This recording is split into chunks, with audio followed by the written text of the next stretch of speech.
ഉഷ ഒരു രാത്രിയിൽ ഇങ്ങനെ സ്വപ്നം കാണാണ്. എന്താ സ്വപ്നം? തന്റെ കൂടെ കോമളനായ സുന്ദരനായ ഒരു ചെറുപ്പക്കാരൻ കിടക്കണു, അവനുമായിട്ട് രമിക്കണു എന്നൊക്കെ ഉള്ളത് സ്വപ്നത്തിൽ കണ്ടു. പിറ്റേ ദിവസം രാവിലെ എണീച്ചപ്പോൾ തന്നെ ഒരു മൂഡ് ഓഫ്. അപ്പൊ ഇവൾക്കൊരു തോഴി ഉണ്ടായിരുന്നു, ചിത്രലേഖ. ഈ ചിത്രലേഖയാണെങ്കിലോ കുംഭാണ്ഡൻ എന്ന് പറയുന്ന ബാണന്റെ മന്ത്രിയുടെ മകളാണ്. ചിത്രലേഖയ്ക്കൊരു പ്രത്യേകത ഉണ്ട്, മറ്റുള്ളവരുടെ മനസ്സിലുള്ള ചിത്രങ്ങളെ വരച്ചു കാണിച്ചു കൊടുക്കാനുള്ള കഴിവ്. ചിലർക്ക് അവരവരുടെ മനസ്സിലെ ചിത്രങ്ങളൊക്കെ വരയ്ക്കാൻ പറ്റിയെന്ന് വരും. ഈ ചിത്രലേഖയ്ക്ക് മറ്റുള്ളവരുടെ മനസ്സിലെ ചിത്രം വരയ്ക്കാൻ പറ്റും.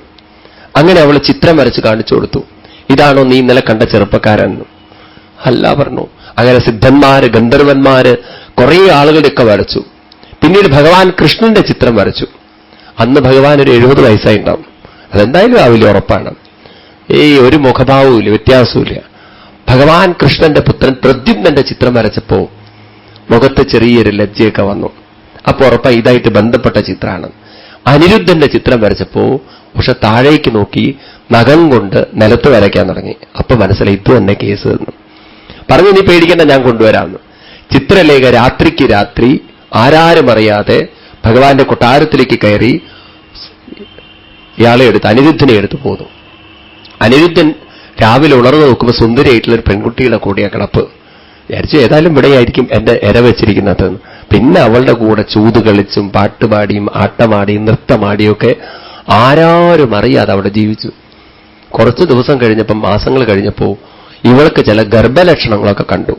തോഴിമാരെ എന്ന് രാജാവിനോട് പറഞ്ഞു, മകള് ഗർഭിണിയാണ് തോന്നുന്നു. അത്യന്തം കോപാവേശത്താൽ അതാ രാജാവ് അങ്ങോട്ട് കയറി വരുന്നു.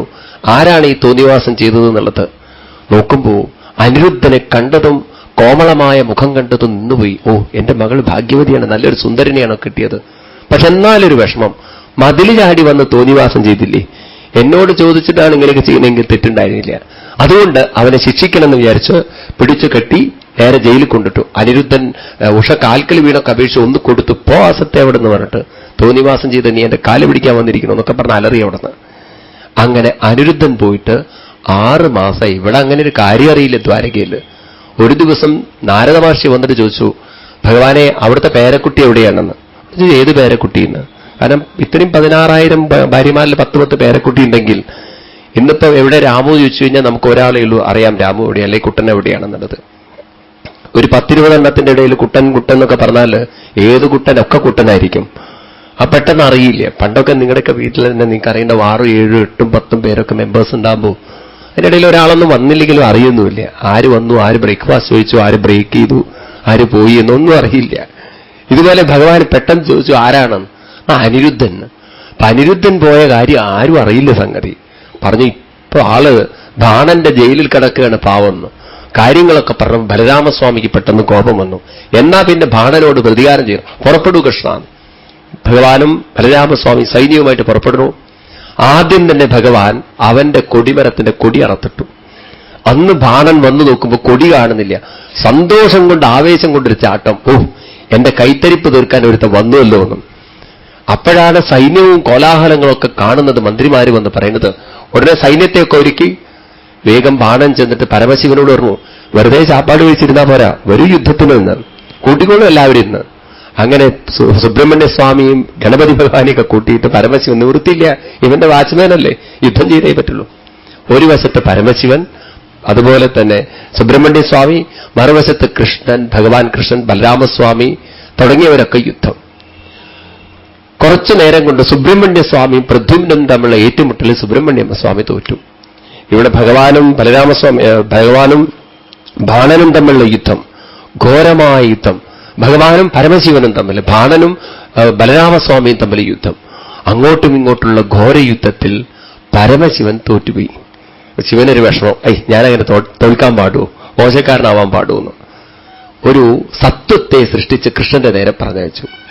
ഭഗവാൻ പറഞ്ഞു, അങ്ങനെയൊന്നും എന്നെ പറ്റിക്കാൻ നോക്കണ്ട പരമശിവ, ഞാനും ഒരു സത്വത്തെ സൃഷ്ടിക്കുന്നു പറഞ്ഞ് ഭഗവാൻ കൃഷ്ണൻ ഒരു സത്വത്തെ സൃഷ്ടിച്ചു. അങ്ങനെ ശ്രീശിവന്റെ ജ്വര, അതും കൃഷ്ണജ്വര, വിഷ്ണുജ്വര, അത് തമ്മിൽ ഏറ്റുമുട്ടി എന്നാണ്. അങ്ങനെ ആ ജ്വരയുടെ ഏറ്റുമുട്ടലിൽ രുദ്രന്റെ ജ്വര തോറ്റുപോയി. ആ സമയത്ത് ഭഗവാൻ പരമശിവൻ വന്നിട്ട് ഭഗവാൻ കൃഷ്ണനെ നോക്കി സ്മരിച്ച് സ്തുതിച്ചുകൊണ്ട് കീർത്തിച്ചുകൊണ്ട് ചൊല്ലുന്ന ഒരു സ്തുതി ഭാഗവതത്തിലുണ്ട്. അത്രയും അവിടുന്ന് ജഗത്തിന്റെ നാഥനാണെന്നുള്ള പരമസത്യം എല്ലാവർക്കും മനസ്സിലാക്കി കൊടുക്കാൻ വേണ്ടിയിട്ടാണ് ഈ ലീലകളൊക്കെ നമ്മൾ ചെയ്യുന്നത് എന്ന് ഭഗവാനോട് പറയുകയാണ്.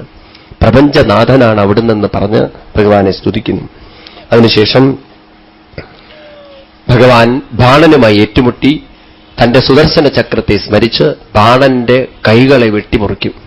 ആ സമയത്ത് പരമശിവൻ പറയും, അടിസ്ഥാന ആവശ്യങ്ങൾക്ക് 2 കൈ വേണമല്ലോ, അത് വിട്ടുകൊടുത്തിട്ട് ബാക്കിയൊക്കെ ഒഴിവാക്കിക്കൊള്ളൂ. അങ്ങനെ 2 കൈകൾ നിലനിർത്തി ബാക്കിയൊക്കെ മുറിച്ചു കളയുന്നു പറയാണ്. അവിടെ വെച്ച് ഉഷയുടെയും അനിരുദ്ധന്റെയും കല്യാണം കഴിഞ്ഞ് അവർ തിരിച്ചു വരുന്നു എന്നാണ് കഥ. ഈ കഥയിൽ നമ്മളെ ഓർമ്മിപ്പിക്കുന്നത് എന്താണ്? ബാണൻ വലിയ പരമശിവ ഭക്തനാണ്.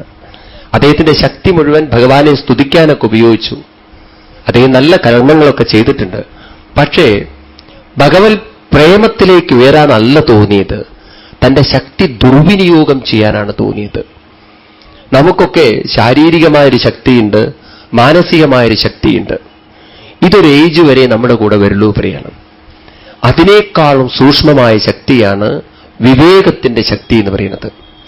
ആ വിവേക ശക്തി നമ്മളിൽ ഉണ്ടാവണമെങ്കിൽ ഭക്തിയിലൂടെ മാത്രമേ സാധിക്കുള്ളൂ. അതാണ് ഭഗവാൻ ഗീതയിൽ 10ാമത്തെ അധ്യായത്തിൽ 10ാമത്തെ ശ്ലോകത്തിലൂടെ വെളിപ്പെടുത്തുന്നത്. ആരാണോ എന്നെ പ്രേമത്തോടുകൂടി ഭജിക്കുന്നത് അവർക്ക് ഞാൻ വിവേകത്തിന്റെ ശക്തി കൊടുക്കുന്നതാണ്. അവർക്ക് ശരീരം തളർന്നാലും മനസ്സ് തളർന്നാലും വിവേകശക്തി കൊണ്ട് ഉയരാൻ സാധിക്കും. അതാണ് പാഞ്ചാലിക്കൊക്കെ സാധിച്ചത്. നിറഞ്ഞ സഭയിൽ വെച്ച് പാഞ്ചാലിയെ വസ്ത്രാക്ഷേപം ചെയ്യുമ്പോൾ തളർന്ന മനസ്സുള്ള ഒരു പാഞ്ചാലിയല്ല നമ്മൾ കാണുന്നത്. അതുപോലെ ശരശയിൽ കിടന്ന് ശരീരം തളരുമ്പോൾ ഭീഷ്മാചാര്യരെ തളർന്ന മനുഷ്യനായിട്ടല്ല നമ്മൾ കാണുന്നത്. അവർക്ക് അതിലൊക്കെ ഉയരാൻ സാധിച്ചത് ഭക്തിയുടെ ശക്തി, വിവേകത്തിന്റെ ശക്തി ഉണ്ടായി പറയണം. തേഷാം സതതയുക്താനാം ഭജതാം പ്രീതിപൂർവകം ദദാമി ബുദ്ധിയോഗം തം യേന മാമുപയന്തി തേ. ആരാണോ എന്നെ പ്രേമത്തോടുകൂടി ഭജിക്കുന്നത് അവർക്ക് ഞാൻ ബുദ്ധിയോഗം നൽകും എന്ന് ഭഗവാൻ ഗീതയിൽ പ്രഖ്യാപിക്കുന്നുണ്ട്.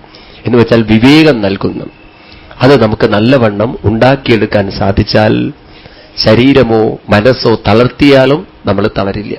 അത് നേടിയെടുക്കാനല്ല ബാണന് തോന്നിയത്, ഉള്ള ശക്തിയെ ദുർവിനിയോഗം ചെയ്യാൻ തോന്നി. മനസ്സിലായില്ലേ? ഒരിക്കലൊരു രാജാവ് അതിങ്ങനെ പ്രജകളുടെ ക്ഷേമങ്ങളൊക്കെ അന്വേഷിച്ച് ഇങ്ങനെ ചുറ്റി സഞ്ചരിക്കുമ്പോൾ ഒരു സ്ഥലത്ത് 2 പ്രജകൾ തമ്മിൽ ഏറ്റുമുട്ടുന്നത് കണ്ടു. എന്തോ ഒരു ബഹളം.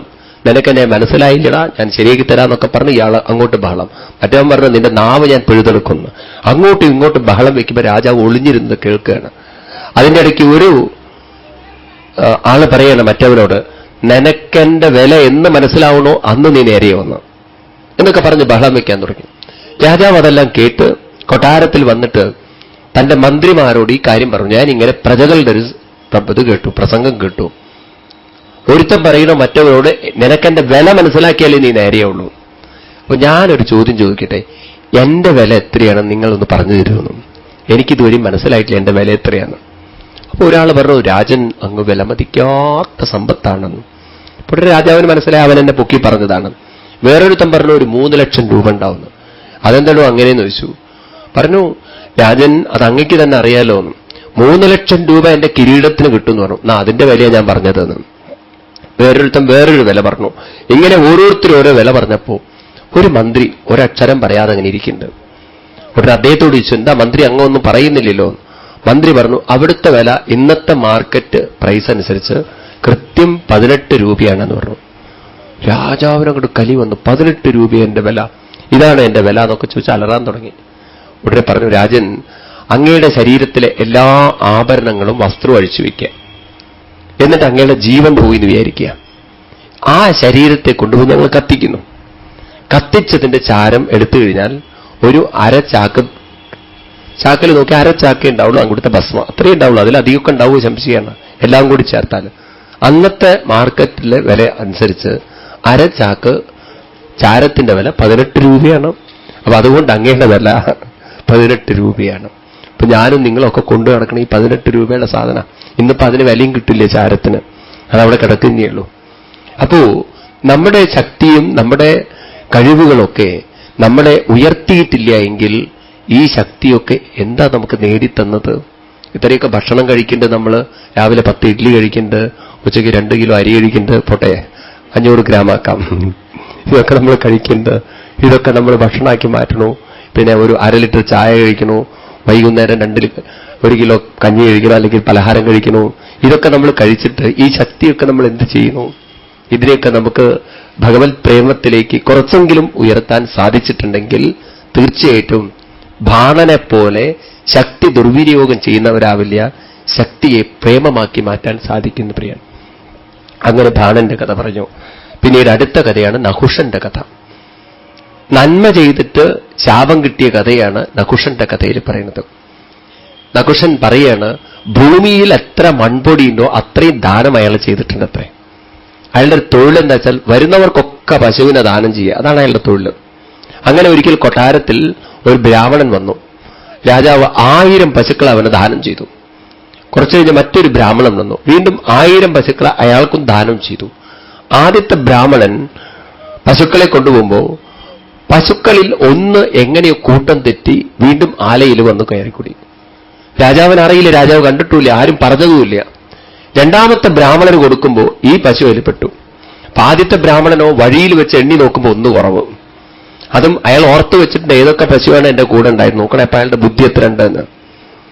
സമയത്താണ് രണ്ടാമത്തെ ബ്രാഹ്മണൻ പശുക്കളെയും കൊണ്ടുവരുന്നത്. ആദ്യം വരുന്നത് തനിക്ക് കിട്ടിയ പശുവാണ്. അയാൾ വിടുവോ? പിടിച്ചു വെച്ചു. അവരോട് പറഞ്ഞ ആ പശു എനിക്ക് തന്നതാണ്, അത് തന്റെയല്ല. അങ്ങനെ പറഞ്ഞാൽ പറ്റില്ലല്ലോ, രാജാവ് എനിക്കിപ്പോ ദാനം തന്നതല്ലേ.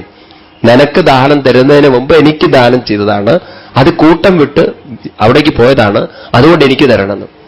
രണ്ടാമത്തെ ആളോട് ഞാൻ തരുന്ന പ്രശ്നമില്ല. അവര് തമ്മിൽ ഭയങ്കര വാക്കേറ്റായി. സംഗതി രണ്ടുപേരും രാജാവിന്റെ അടുത്തെത്തി. അപ്പൊ ആദ്യത്തവന്റെ മോഹമുണ്ടല്ലോ, അത് കിട്ടിയ പശുവാണെന്ന്. രണ്ടാമത്തെ ആളെന്ന് വിചാരിച്ചു ഈ പശുവിൽ എന്തോ പ്രത്യേകത ഉള്ളതുകൊണ്ടാണ് അയാൾ അതെന്നെ ചോദിക്കുന്നത്, അത് കൊടുക്കില്ല അയാൾ. അവസാനം രാജാവ് എന്ത് പറഞ്ഞു, സാരല്ല, അബദ്ധം എനിക്ക് പറ്റിയല്ലോ, അറിയാതെ ചെയ്ത അബദ്ധമല്ലേ, ആരെങ്കിലും ഒരാൾ വിട്ടുവീഴ്ചയ്ക്ക് തയ്യാറാവുക. ഒന്നാമത്തെ ആളോട് പറഞ്ഞു, നിങ്ങൾ ആ പശുവിനെ വിട്ടുകൊടുത്തിക്കൂ, 1000 പകരം പശുക്കളെ ഞാൻ തരാമെന്ന്. അയാൾ ഒരേ ഒരു പിടിവാശി, ആ പശുവിനെ തന്നെ വേണം. രണ്ടാമത്തെ ആളോട് പറഞ്ഞു, നിങ്ങളെ വിട്ടുകൊടുക്കൂന്നേ, നിങ്ങൾക്ക് 1000 പശുവിനെ ഞാൻ തരാം, അറിയാതെ പറ്റിയതല്ലേ. ഉടനെ ഇയാൾക്ക് തോന്നി ഒന്നാമത്തവൻ ആ പശുവിൽ തന്നെ പിടിക്കണമെങ്കിൽ അതിലെന്തോ ഒരു പ്രത്യേകത ഉണ്ടാവണം, അയാളും വിട്ടുകൊടുക്കണില്ല. അങ്ങനെ രണ്ടുപേരും വിട്ടുകൊടുക്കാതെ നിന്നപ്പോ രാജാവ് ചോദിച്ചു, പിന്നെ ഇങ്ങനെ പശുവിനെ പകുതിക്ക് തരാൻ പറ്റില്ലല്ലോ, ഇതെന്താ അങ്ങനെ ഒരു സാധനമല്ലല്ലോ, ബ്രെഡോ അല്ല സാധനം കഴിക്കാനുള്ളതൊക്കെ വെച്ചാൽ പകുതിക്ക് തരാം, ഇത് പറ്റില്ലല്ലോ പശുവിന്റെ കാര്യത്തിൽ. എന്നാ ഒരു കാലം ഒരു കൈ നിങ്ങൾ എടുത്തോളൂ, ഒരു കാലം ഒരു കൈ, അങ്ങനെ പറയാൻ പറ്റില്ലല്ലോ. ഇത് പറഞ്ഞതും ആ 2 ബ്രാഹ്മണന്മാർ കൂടി കൊടുത്തു ഈ രാജാവിനൊരു ശാപം. ദാനധർമ്മം മര്യാദയ്ക്ക് ചെയ്യാത്ത അങ്ങ് ഒരു ഓന്തായിട്ട് ജനിക്കത്തേനും. അപ്പൊ ദാനം തെറ്റിപ്പോയ അടുത്ത ജന്മം ഓന്തായിത്തീരുന്നതാണ്. വന്നു വീണു ദ്വാരകയിൽ തന്നെ. ഭഗവാന്റെ കുട്ടികളൊക്കെ അങ്ങനെ കളിച്ചിങ്ങനെ നടക്കുന്നതിൻ്റെ ഇടയിൽ അവരുടെ പന്ത് കിണറ്റിൽ വീണപ്പോൾ നോക്കുമ്പോൾ വലിയൊരു ഓന്ത്. അവരച്ഛനോട് എന്ന് പറഞ്ഞ്, ഭഗവാനെ ഇതാ ഒരു ഓന്ത് കാണുന്നു, അതും സാധാരണ ഓന്തല്ല, വലിയ ഓന്താണ്. ഭഗവാൻ വന്ന് കൈ കൊടുത്തതും അയാൾ പുറത്തേക്ക് ചാടി. ആ സമയത്ത് ദിവ്യരൂപത്തെ എടുത്തപ്പോൾ ഭഗവാൻ ചോദിച്ചു, എന്താ വിടുന്ന, ആരാണ് വിടുന്നൊക്കെ. പറഞ്ഞു, ഞാൻ ഭഗവാനെ നകുഷൻ എന്ന് പറയുന്ന ചക്രവർത്തിയാണ്, നല്ലത് ചെയ്ത് കുഴപ്പത്തിലേക്ക് പോയ ആളാണ്. അപ്പോഴാണ് ഭഗവാൻ പറയുന്നത്, നല്ല ധർമ്മം ചെയ്തിട്ട് കുഴപ്പത്തിലേക്ക് പോയി എന്നുള്ള.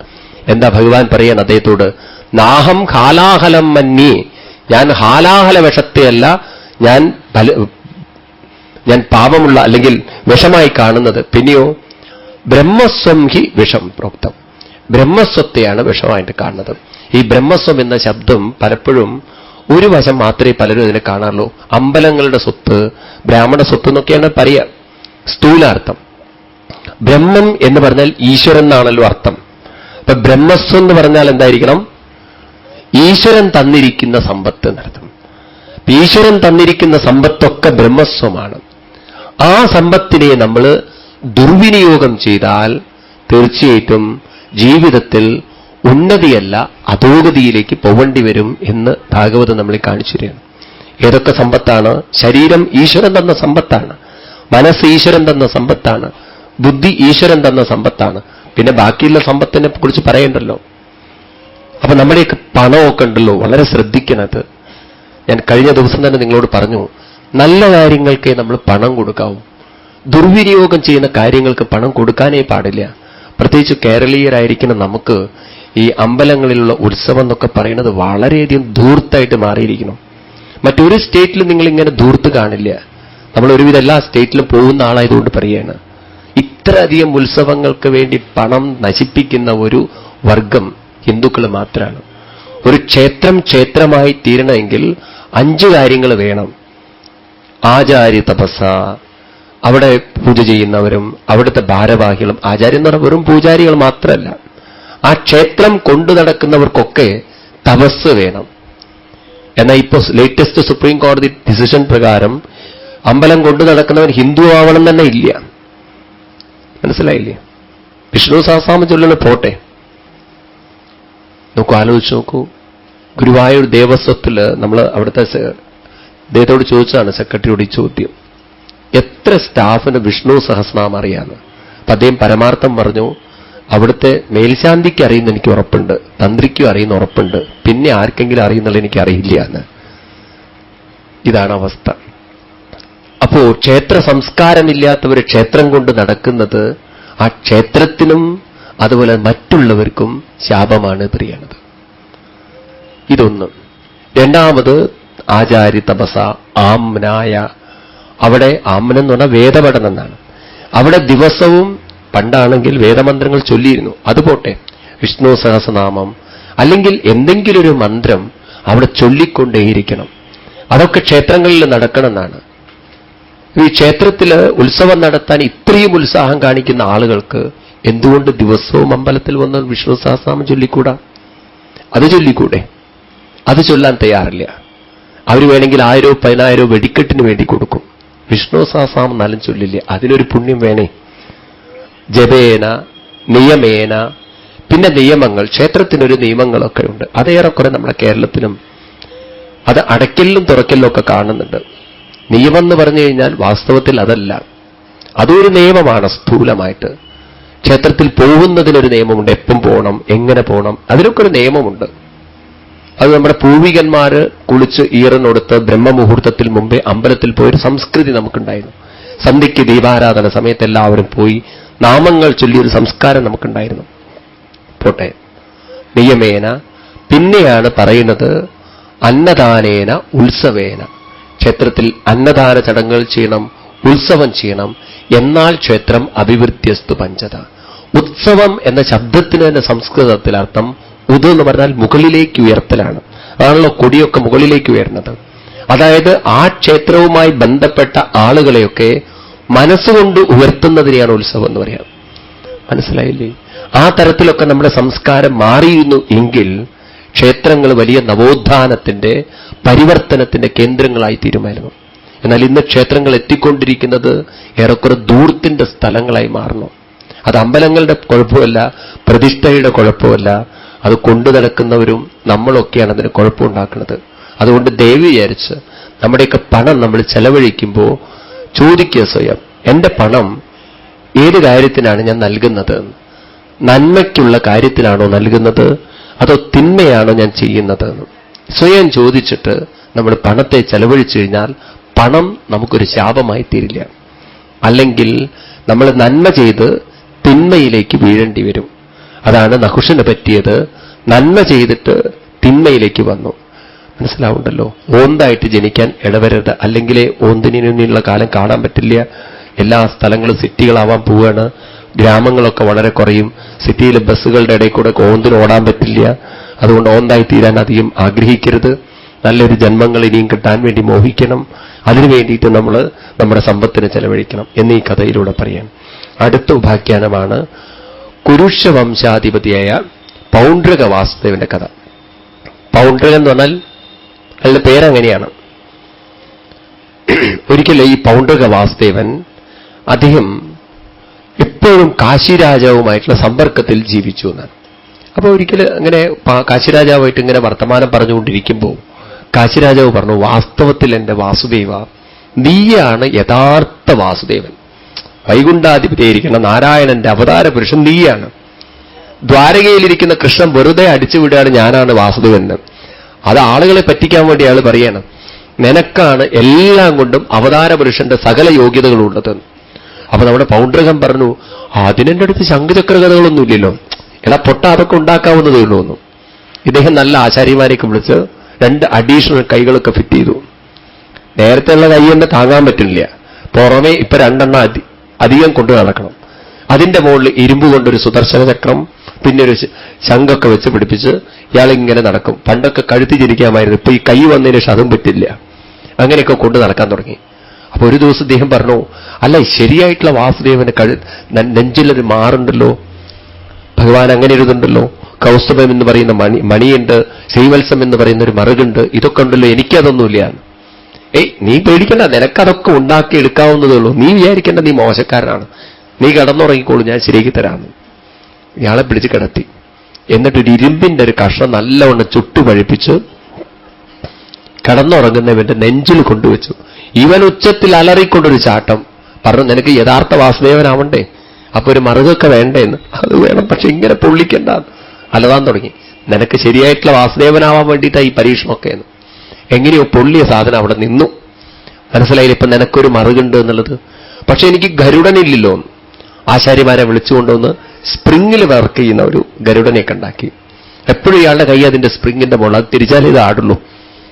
ഇങ്ങനെയൊക്കെ ആയിട്ട് ഒരു ദിവസം പൗണ്ഡ്രകനോട് പറഞ്ഞു, ഇനി നീ ദ്വാരകയിലിരിക്കുന്ന വാസുദേവനൊരു കത്തെഴുതുക. എന്താ എഴുതേണ്ടത്? ആ വാസുദേവന്റെ കയ്യിലിരിക്കുന്ന സുദർശന ചക്രവും ശംഖും എല്ലാം കാൽക്കീഴിൽ വെച്ച് അടിയറ വെച്ച് നമസ്കരിച്ചില്ലെങ്കിൽ നരകത്തിലേക്ക് പറഞ്ഞയക്കുന്ന എഴുതുക. ഈ പൗണ്ഡ്രക വാസുദേവൻ അല്പം ബുദ്ധി ഉണ്ടായില്ല. ഇയാൾ എഴുതി, ദ്വാരക വാസുദേവന്, നീ യഥാർത്ഥ വാസുദേവനാണെന്ന് അഭിമാനിച്ച് അഹങ്കരിച്ച് നടക്കുന്നുണ്ട്. നീ ഒരു അവതാര പുരുഷനൊന്നുമല്ല, നുണ പറഞ്ഞ് നടക്കുകയാണ് ആളുകളെ പറ്റിക്കാൻ. അതുകൊണ്ട് നിന്റെ കൈവശത്തിലിരിക്കുന്ന ആ സുദർശന ചക്രവും ശംഖും ഗതയൊക്കെ എന്നെ ഏൽപ്പിച്ചിട്ടില്ല എങ്കിൽ നീ നരകത്തിലേക്ക് പോവുമെന്ന് അറിയിക്കട്ടെ. അതുകൊണ്ട് എത്രയും വേഗം ഈ സാധനങ്ങൾ കാൽക്കീഴിൽ വെച്ച് നമസ്കരിക്കാൻ നിന്നോട് കൽപ്പിച്ചുകൊള്ളുന്നു എന്ന് യഥാർത്ഥ വാസുദേവൻ ഒപ്പ്. ഒരു കത്ത് വിട്ടു. ഭഗവാൻ ഈ കത്ത് വായിച്ച് പൊട്ടിച്ചിരിച്ചു. ബലരാമസ്വാമിക്ക് കൊണ്ട് കാണിച്ചു കൊടുത്തു. ബലരാമസ്വാമി കുലുങ്ങി ചിരിച്ചു. പാവത്തിന് ആരാവോ പറ്റിച്ചതെന്ന്. ഏതായാലും കൃഷ്ണ നീ പൊയ്ക്കോളൂ പറഞ്ഞിട്ട് ഭഗവാൻ സൈന്യത്തെയും കൊണ്ട് പോകുന്നു. അങ്ങനെ കുരുക്ഷ രാജാവിന്റെ കൊട്ടാരത്തിലെത്തി.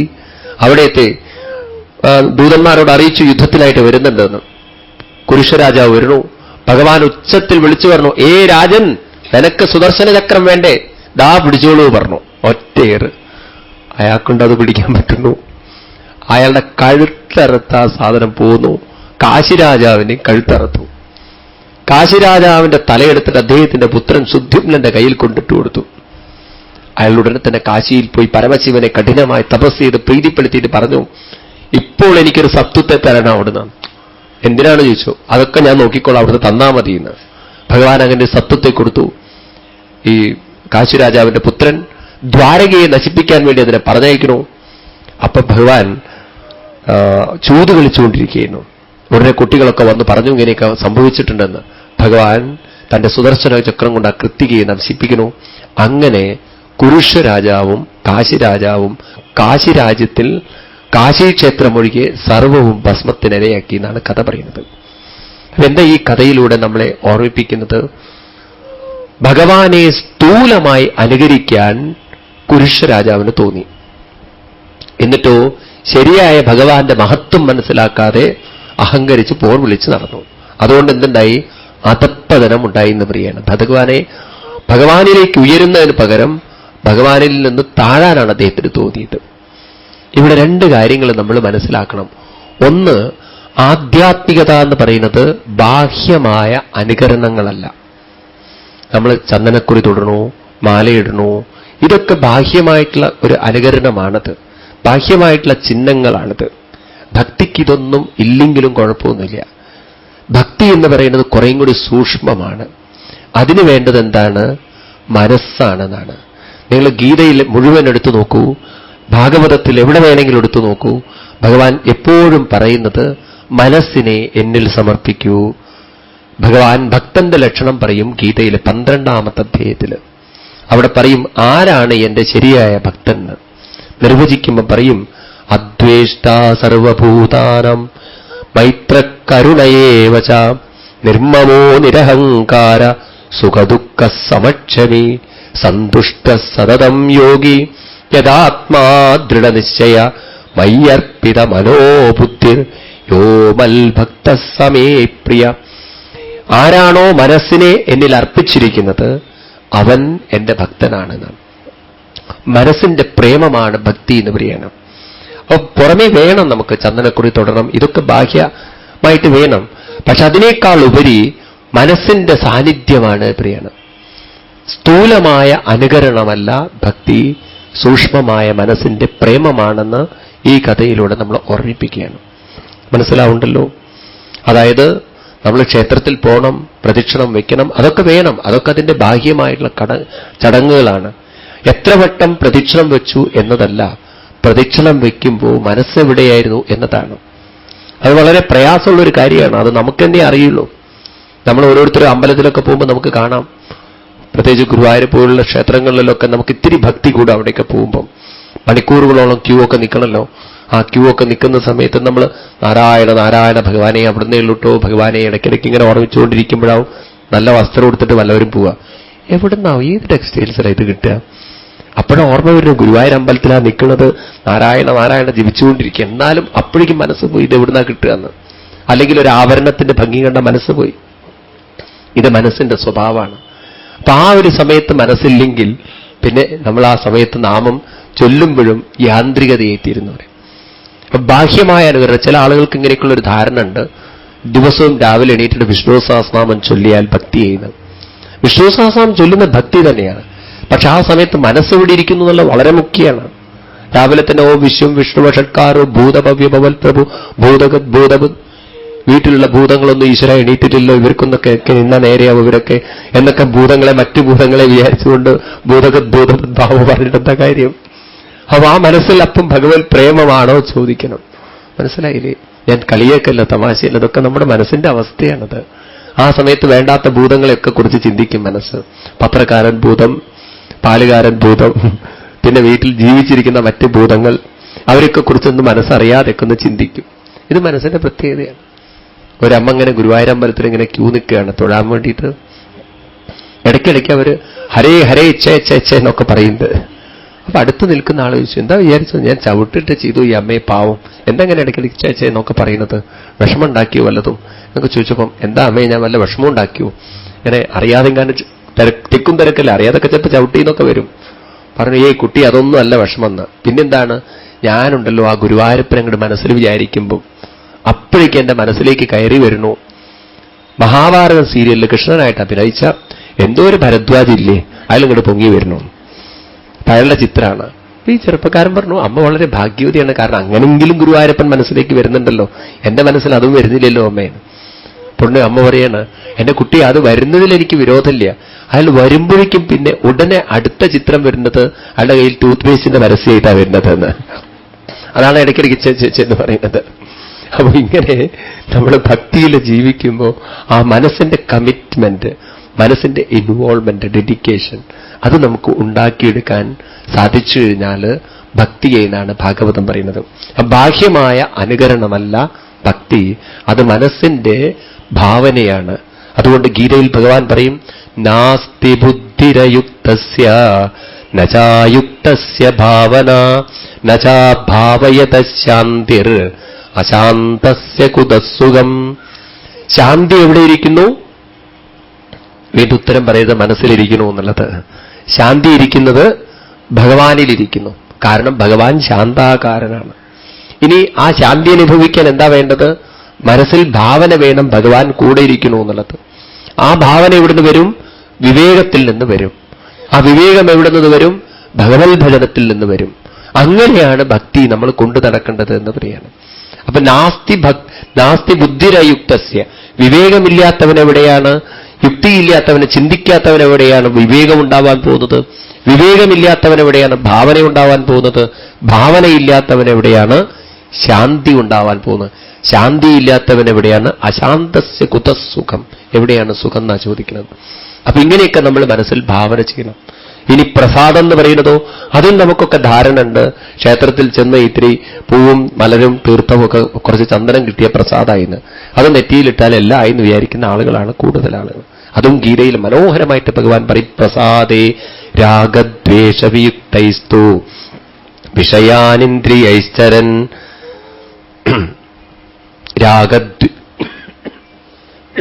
രാഗദ്വേഷവിയുക്തൈസ്തു വിഷയാനിന്ദ്രിയൈശ്വരൻ ആത്മവശ്യേ വിധേയാത്മാ പ്രസാദമതിഗച്ഛതി.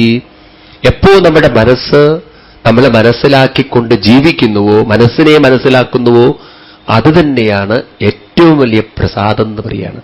കാരണം ആ പ്രസാദം കൊണ്ട് പ്രസാദേ സർവദുഃഖാനാം ഹാനിരസ്യോപചായതേ, എല്ലാ ദുഃഖങ്ങളെയും നശിപ്പിക്കാൻ നമുക്ക് സാധിക്കുന്നതാണ്.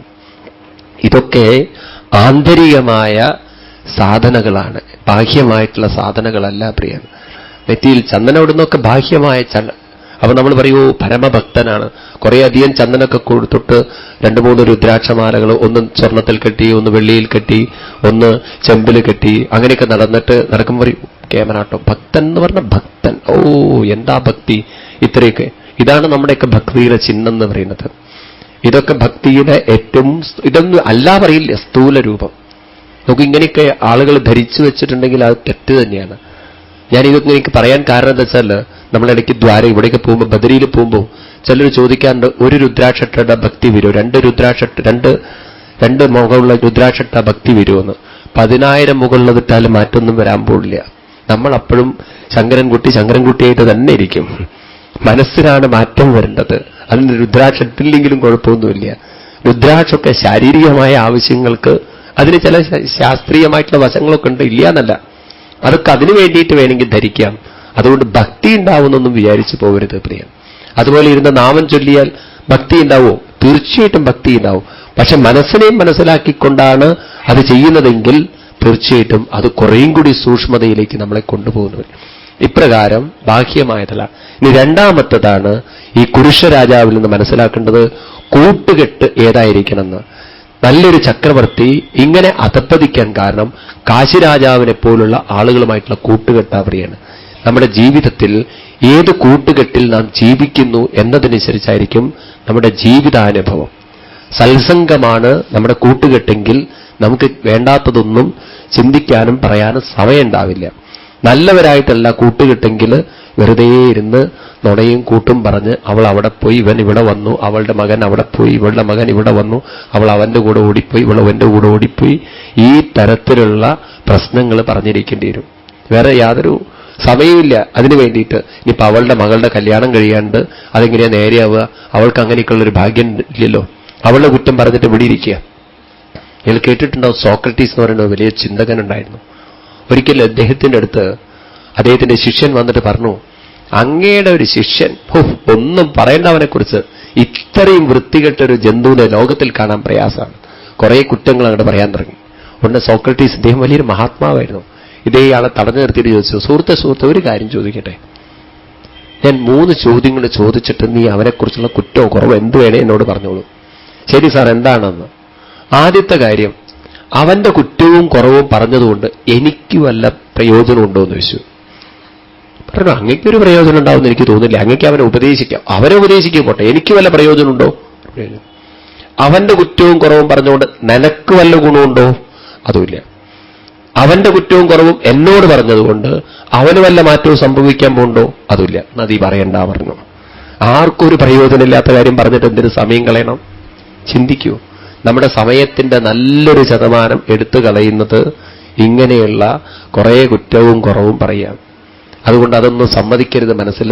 ഇങ്ങനെ പറയാം, രാവിലെ തന്നെ എന്താണ് ഇന്നും സപ്താഹത്തിന് ഉപ്പുമാവ്, ഈ കമ്മിറ്റിക്കാർക്ക് വേറെ ഒരു പണിയില്ലേ, ഒരു ദിവസമെങ്കിലും ദോശ ചുട്ടൂടെ, അല്ലെങ്കിൽ പൂരിയെങ്കിലും ഉണ്ടാക്കിക്കൂടെ? അതൊന്നും നിങ്ങൾ പറയുന്നില്ലല്ലോ. ഒരു ദിവസം അവർക്ക് അതൊക്കെ ചെയ്തുകൂടെ? എന്നും ഒരു ഉപ്പുമാവ്, ഇതെന്താ ഞങ്ങൾ പേസ്റ്റ് കഴിക്കുന്നവരോ? ഒരു സമാധാനത്തിൽ നമ്മളിങ്ങനെ ഇവിടുന്ന് ബഹളം വെച്ചുകൊണ്ട് അവർ പൂരി ഉണ്ടാക്കാൻ പോകുന്നുണ്ടോ? ഒരു പൂരിയില്ല. എന്താ വന്നു വെച്ചാൽ കഴിക്കുക, വേണ്ടെങ്കിൽ കഴിക്കണ്ട.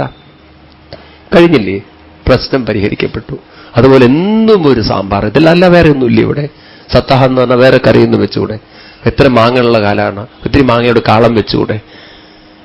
എന്നാ നമുക്ക് സൗകര്യം നമ്മൾ പോയി വയ്ക്കണം. ഇങ്ങനെയാണ്. എന്താണ് ഇങ്ങനെ കുറ്റവും കുറവും പറഞ്ഞ് അതിന് സമയം കണ്ടെത്താൻ നമ്മുടെ മനസ്സിന് സാധിക്കും. അതിനനുവദിക്കാതെ നമ്മൾ ഇത്തരത്തിലുള്ള നല്ല കാര്യങ്ങളൊക്കെ ചിന്തിച്ച് നമുക്ക്, അതുകൊണ്ടാണ് ഈ സപ്താഹത്തിന് ഒട്ടും സമയം തരാതിരിക്കുന്നത്. 1 മണിക്ക് നിർത്തി അവിടെ നാരായണീയം, അത് കഴിഞ്ഞാൽ പിന്നെ അപ്പോഴേക്കും വായന. ആ സമയം ഇല്ലാതെ മനസ്സിന് സ്വാതന്ത്ര്യം കൊടുക്കാതിരുന്നാൽ മനസ്സ് വേണ്ടാത്തതൊന്നും ചിന്തിക്കില്ല. ഏതായാലും ഇങ്ങനെ ഈ ഭാഗങ്ങളൊക്കെ കഴിഞ്ഞതിന് ശേഷം അടുത്തതാണ് ഭാഗവതത്തിലെ അതിഗംഭീരമായ 2 അധ്യായങ്ങൾ, 69ഉം 70ഉം അധ്യായങ്ങൾ. ഭഗവാൻ കൃഷ്ണന്റെ നിത്യാനുഷ്ഠാനങ്ങളെക്കുറിച്ചും ജീവിതത്തെക്കുറിച്ചും പറയുന്ന അധ്യായങ്ങളാണ്. എല്ലാം അതിഗംഭീരമാണ്, ഒന്നും മോശമല്ല. അതിൽ നിന്നൊക്കെ ഒരുപാട് കാര്യങ്ങൾ നമുക്ക് പഠിക്കാനുണ്ട്.